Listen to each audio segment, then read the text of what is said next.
principio de vida poderoso aquí. Pero la respuesta a la pregunta no es la que muchos esperamos. De hecho, nos puede sorprender. Jesús dice: ¿y por qué te preocupas por la astilla en el ojo de tu amigo cuando tú tienes un tronco en el tuyo?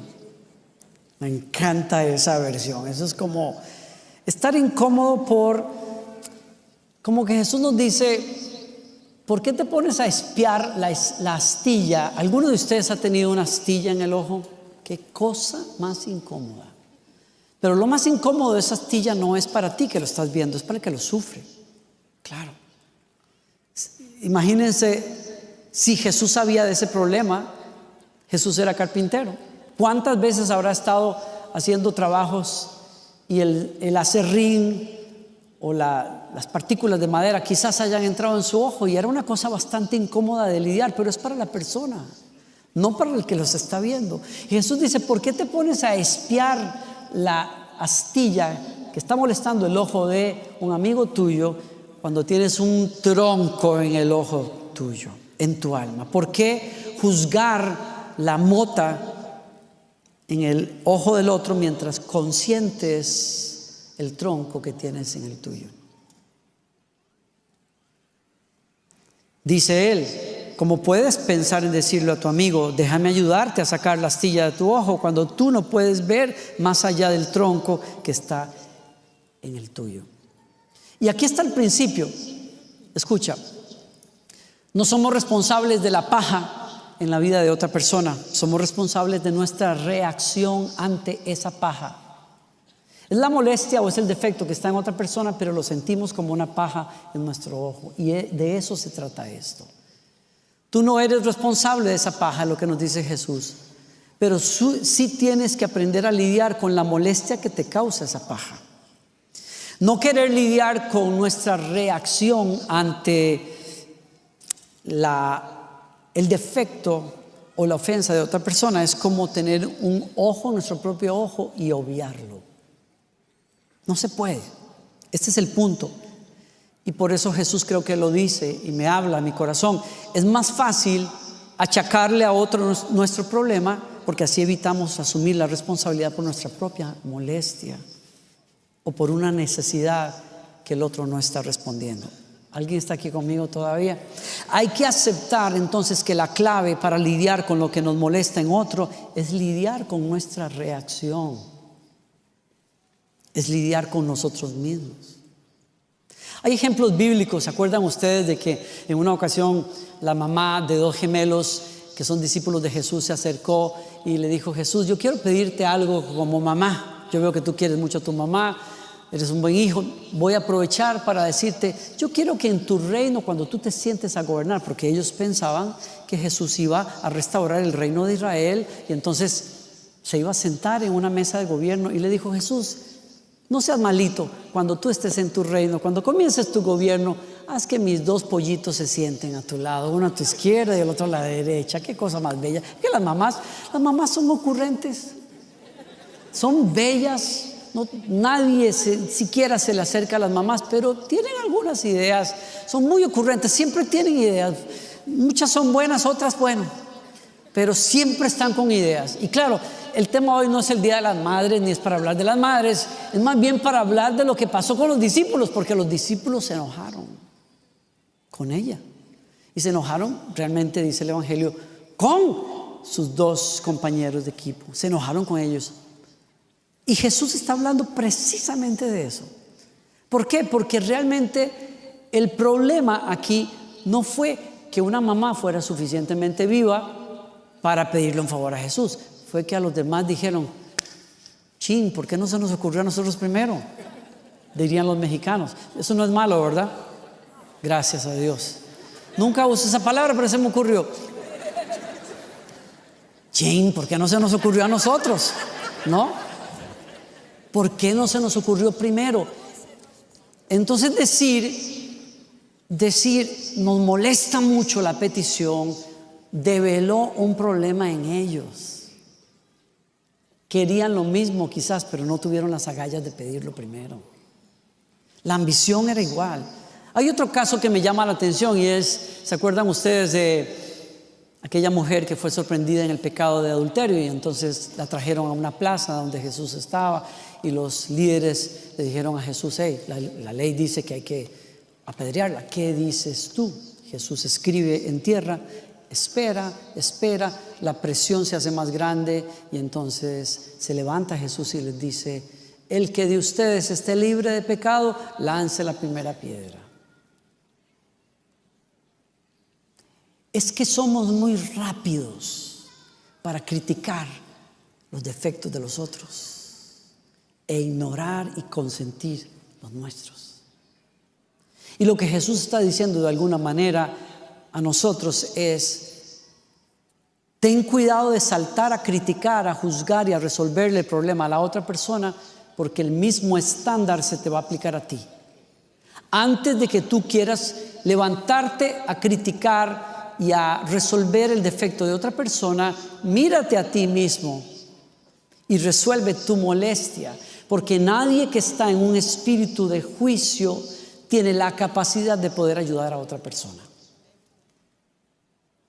Y por eso yo creo que las palabras de Jesús son muy importantes para nosotros, para resolver los rollos que tenemos todos los días. Jesús nos prohíbe que juzguemos a otras personas cuando lo hacemos desde la base del orgullo personal. Entonces el orgullo es algo que tenemos que resolver primero. Cuando alguno de nosotros quiere reformar al otro basado sobre mi superioridad, estamos en problemas según lo que Jesús me está diciendo.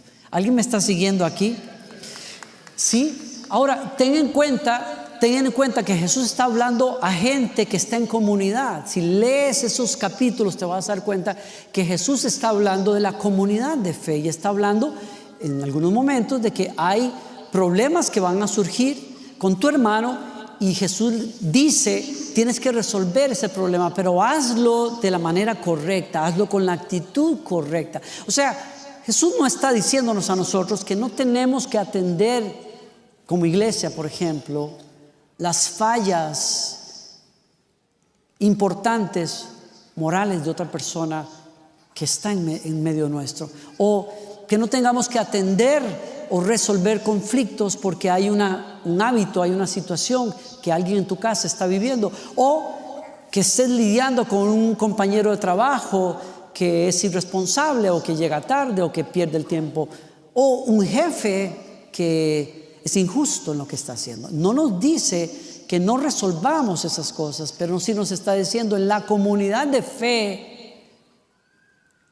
hay una manera de resolver las cosas, y lo primero que hay que hacer cuando enfrentas un problema, un conflicto, es asegurarte de que no estás haciéndolo desde la base de tu orgullo personal o de un sentido de superioridad sobre el otro, porque el problema de los seres humanos es que es muy fácil para nosotros ejercer juicio y al hacerlo dañar a la otra persona. Es muy fácil para nosotros tener aires de superioridad sobre los demás y cometer errores. Entonces, la invitación de Jesús, creo yo, es: tenemos que ser muy conscientes de nuestra gran capacidad para ofender a los otros mientras queremos arreglar sus vidas a veces. Así es que el ejercicio de la corrección en casa o en la iglesia tiene que hacerse mientras anidamos una actitud de humildad y de conciencia de nuestra humanidad. Y es curioso porque en el griego, en la palabra griega que se usa en el Nuevo Testamento para hablar de juzgar, el significado es criticar a los demás. Qué curioso. Claro, alguien aquí dirá: bueno, yo no soy de esos que andan de juzgones, pero de criticones es más fácil eso. Fíjense, es mucho más fácil. Y si usted no me lo cree, revise las redes sociales.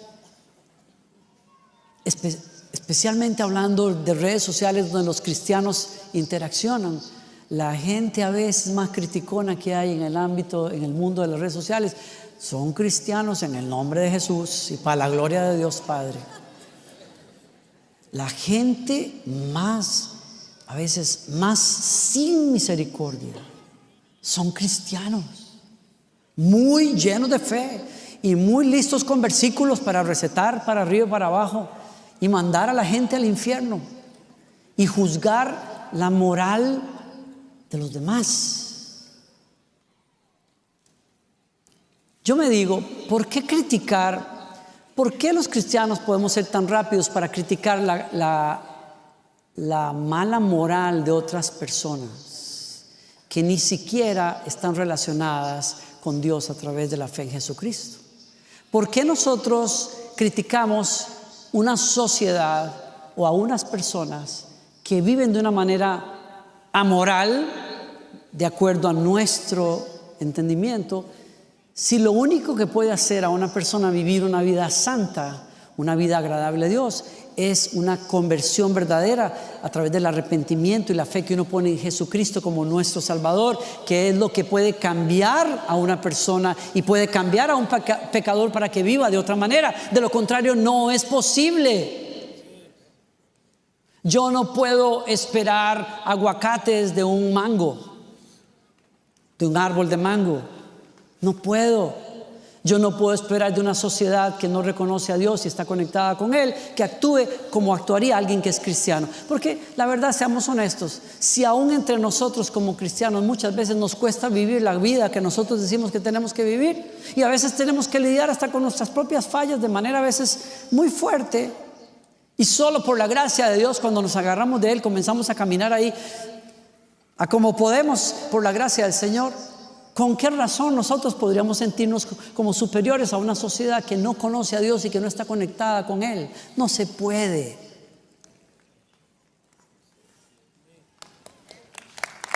Así que no fuimos llamados a criticar, no fuimos llamados a condenar, fuimos llamados a predicar el poder transformador que hay en el Evangelio, las buenas noticias de nuestro Señor Jesucristo. Hay perdón, hay vida nueva en Él. Ese es el mensaje que tenemos para los demás. Pero voy a mi punto. ¿Cómo lidiar con los defectos que nos molestan en las demás personas? Encontré un artículo que me encanta y quiero entregarles esto. Tony Schwartz escribió un artículo en una revista para el Harvard Review que llamó "El secreto para lidiar con gente difícil es que se trata de ti". Me encantó. Y él comenta, estoy citando, él dice: culpar a otros por la forma en que nos sentimos es una forma de autoprotegernos. Lo que está mal no es nuestra culpa. El problema con ser una víctima, tomar la actitud de víctima ante lo que nos ofende en otro, es que cedes el poder de influenciar tus circunstancias. La verdad dolorosa cuando tratamos con gente que nos molesta es esta: no vas a cambiarlos. La única persona que tiene la posibilidad de cambiar en esa situación eres tú mismo. Entonces él comenta 3 lentes, y eso es interesante, porque yo me doy cuenta que cuando yo estoy lidiando con una persona difícil para mí, yo voy a usar los lentes que la vida me ha provisto para lidiar con ese problema. Las experiencias con mis hermanos en la niñez, mi crianza y cultura, algunos prejuicios que yo tengo, porque usted sabe, tal vez usted no los tenga, pero yo he tenido prejuicios donde yo digo: ay, sí, ese tipo de gente siempre hace lo mismo. Esa gente así son vagos. Y generalizamos porque tenemos prejuicios. Entonces, me doy cuenta que aunque nosotros digamos, esta situación que tengo con esta persona la voy a analizar, siempre vamos a utilizar lentes que yo escojo para leer a esa persona, leer el problema. Y en ese sentido, este señor Tony dice: hay por lo menos 3 lentes que yo quiero invitarte a tomar cuando estás lidiando con una persona. Cámbiate los anteojos y trata de resolver con un lente distinto. Número 1, para los que gustan tomar nota, el lente del optimismo realista. Optimismo realista. Él dice: hazte 2 preguntas cuando estás lidiando con una persona difícil para ti. 1, ¿cuáles son los hechos reales en esta situación? Analiza inteligentemente ¿qué son las cosas que están realmente pasando? Y la segunda pregunta es: ¿qué historia me estoy contando con respecto a esto? Es decir, necesito analizar en frío qué es lo que está pasando, pero la otra cosa es necesito entender cómo yo estoy leyendo eso. Si yo contesto esas dos preguntas, me voy a dar la oportunidad no de reaccionar ante la ofensa de la persona o lo que me molesta de la persona, sino que me voy a dar la oportunidad de interpretar de otra manera el defecto de esa persona. ¿Alguien me sigue aquí? Tiene que ver con buscar una alternativa, una visión diferente. 2, lentes inversos. Es decir, esto tiene que ver con tratar de ver el mundo a través de los ojos de la otra persona. Y hay 2 preguntas que hacerse para poder tomar estos lentes. ¿Cómo se sentirá esa persona? Voy a ponerme en los zapatos de ella, tratando de pensar cómo me sentiría yo lidiando conmigo mismo. ¿Están aquí? ¿Alguno ha hecho ese ejercicio? No es fácil hacer ese ejercicio, pero vale la pena hacerlo. ¿Cómo se sentirá lidiar conmigo mismo? ¿Cómo se sentirá esa persona? La otra pregunta, ¿cuál es mi responsabilidad en todo esto que está pasando? No sé si se están dando cuenta, pero cuando uno trata de probar lentes distintos, el problema deja de estar en la otra persona y comienzo a asumir responsabilidad por lo que está pasando. ¿Están aquí? En otras palabras, los lentes inversos es simplemente abrazar la empatía por la otra persona. La otra persona quizás no tiene la capacidad, no tiene la experiencia, no es consciente de la molestia que me está causando y tengo que ponerme en los zapatos de ella para poder lidiar. Y cuando dije ella, no estoy hablando de mi esposa, estoy hablando de la persona, ¿ok? Pero bueno, estas cosas sirven para el matrimonio también, yo creo. Yo no puedo imaginar lo que será estar casado conmigo y lidiar conmigo. Gloriana, que Dios te bendiga. Yo creo que por eso te veo desde que nos casamos más santa, más cerca del Señor. Yo creo, te he ayudado, mi amor. Esa es mi parte. Gloria a Dios. 3, lentes largos. Lentes a largo plazo. Es la mejor manera en que puedo ponerlo. O sea que cuando tú analizas la situación te das cuenta de que estás realmente lidiando con un problema muy serio que no va a cambiar y que va a ser tan fuerte para ti lidiar con esto que tienes que encontrar una manera de vivir el momento en lo que llega un futuro mejor. Y esa es la invitación del escritor, es por encima de lo que está pasando hoy, ¿cómo puedo crecer y aprender de esta experiencia? He dicho que la invitación de Jesús es cuando estás lidiando con la paja en tu hermano, no mires a nadie, no codees a nadie, pregúntate, la molestia que tengo, ¿se deberá realmente que hay asuntos que yo tengo que resolver? Porque de no ser así, nadie tiene el poder de hacerme reaccionar sino yo mismo. Nadie tiene el poder de molestarme si yo no le doy permiso. Nadie tiene el poder de ofenderme si yo no le permito a que la ofensa entre. Por lo tanto, este problema que yo quiero resolver en la persona, en realidad me hace un favor.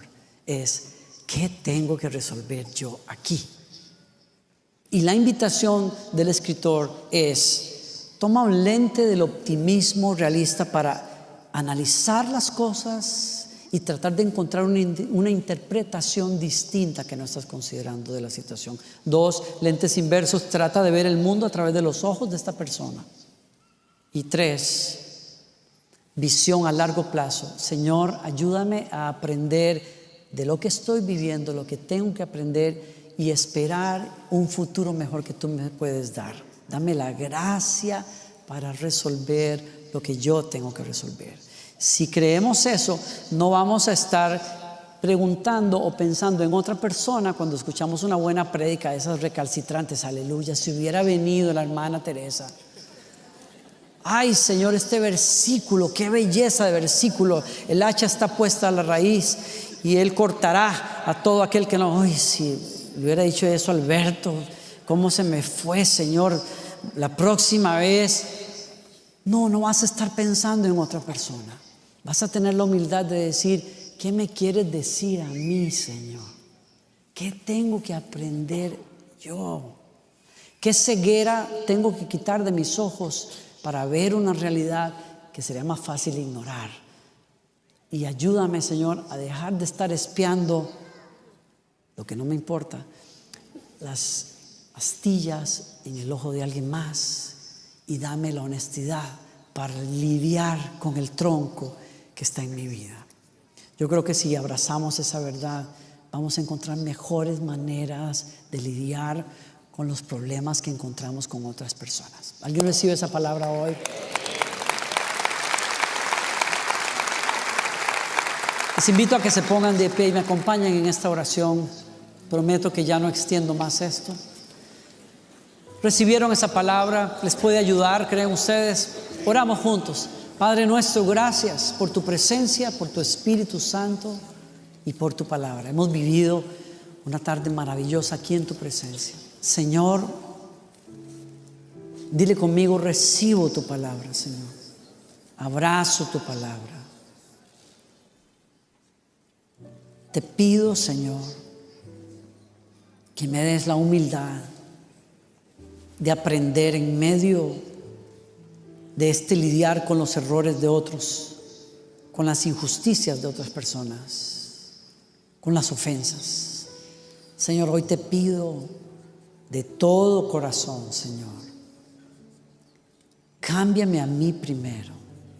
Dame la capacidad de ver dónde yo tengo que crecer, dónde yo tengo responsabilidad en este conflicto que tengo en mi trabajo o en mi matrimonio, y ayúdame, Señor, a bajarme del lugar del orgullo propio, del juicio, de la condenación, del sentido de superioridad, y dame el corazón dispuesto. Ayúdame, Señor, a hacer tu voluntad, a perdonar lo que tengo que perdonar, a ser llevadero donde tengo que serlo, Señor. Y cuando tenga que corregir algo en la vida de alguien que tú pones en mi camino, Señor, ayúdame a hacerlo en tu espíritu, como dice tu palabra, con mansedumbre, considerándote a ti mismo, que eres fácilmente vulnerable para caer también. Ayúdanos a ser una familia, un matrimonio y una comunidad que restaura, que levanta, que espera lo mejor de los demás, que llevamos las cargas los unos de los otros y soportamos con paciencia a los demás, como los demás nos soportan a nosotros. A veces, Señor, y me acerco a ti, díselo conmigo, como dices en tu palabra, cuando te decimos: y perdónanos nuestras ofensas, así como nosotros también ya hemos perdonado a los que nos ofenden. No, Señor, no nos acercamos a ti a pedirte que lidies con nuestros errores, si no hemos lidiado con gracia los errores de los demás, Señor. Por eso estamos aquí y te pedimos gracia y te pedimos fuerza. Y para los que estamos en trabajos, en relaciones donde la situación es dura, danos la gracia de aún aprender allí, Señor, y mirar con esperanza que un día las cosas serán de otra manera, Señor, y nos vas a ayudar. Padre, hoy oro por todos los que están acá o nos miran, Señor, y no tienen una relación personal contigo, Señor, pero que tienen la claridad hoy de que la necesitan, porque ¿cómo nosotros podríamos vivir de otra manera si tú no entras en nuestro corazón? Por eso hoy te invitamos. Dile conmigo, si tú estás aquí en esta reunión y Jesús no ha entrado en tu corazón, ¿por qué no lo invitas? Dile conmigo: Señor Jesús, te invito,